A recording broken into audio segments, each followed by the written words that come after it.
نحمده ونصلي على رسوله الكريم اما بعد فاعوذ باللہ من الشیطان الرجیم بسم اللہ الرحمن الرحیم۔ حضور اقدس صلی اللہ علیہ وسلم کا ارشاد مبارک ہے کہ حق تعالی شانہ قیامت کے دن میری امت میں سے ایک شخص کو منتخب فرما کر تمام دنیا کے سامنے بلائیں گے اور اس کے سامنے 99 دفتر اعمال کے کھولیں گے۔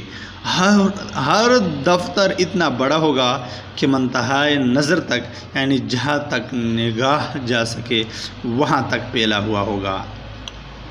اس کے بعد اس سے سوال کیا جائے گا کہ ان اعمال ناموں میں سے تو کسی چیز کا انکار کرتا ہے کہ یہ اعمال میں نہیں کیے، کوئی بھی چیز کوئی بھی گناہ ایسی ہے جس کا تو انکار کرتا ہے؟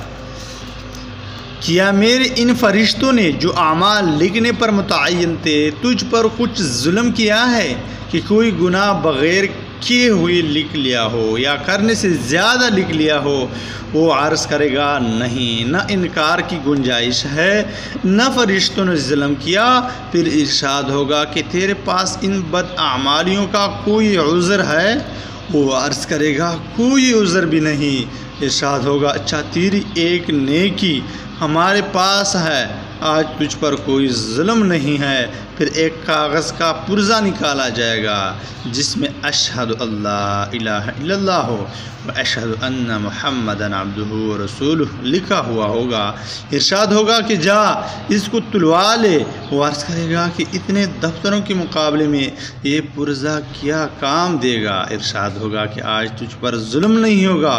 پھر ان سب دفتروں کو ایک پلڑے میں رکھ دیا جائے گا اور دوسری جانب وہ پرزہ ہوگا تو دفتروں والا پلڑا اڑنے لگے گا اس پرزے کے وزن کے مقابلے میں۔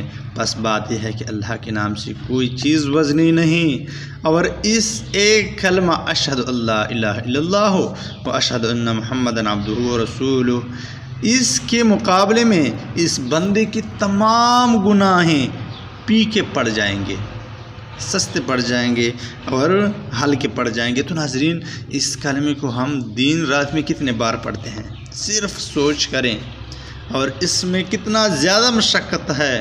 اگر آپ لوگ یہ کلمہ دن میں 100 یا 200 مرتبہ پڑھتے ہیں تو آپ لوگوں کو کتنی محنت کرنی پڑتی ہے؟ کوئی محنت ہی نہیں ہے۔ آپ لوگ بیٹے لیٹے کڑے ہر حال میں پڑھ سکتے ہیں، اور آپ لوگ کسی کام سے بھی محروم نہیں ہوتے اس ذکر کی وجہ سے۔ اشہد اللہ الہ الا اللہ و اشہد ان محمدً عبدہ و رسولہ۔ ہمارے سامعین کرام، اس کا اہتمام کریں، ہر وقت ذکر میں مشغول رہیں۔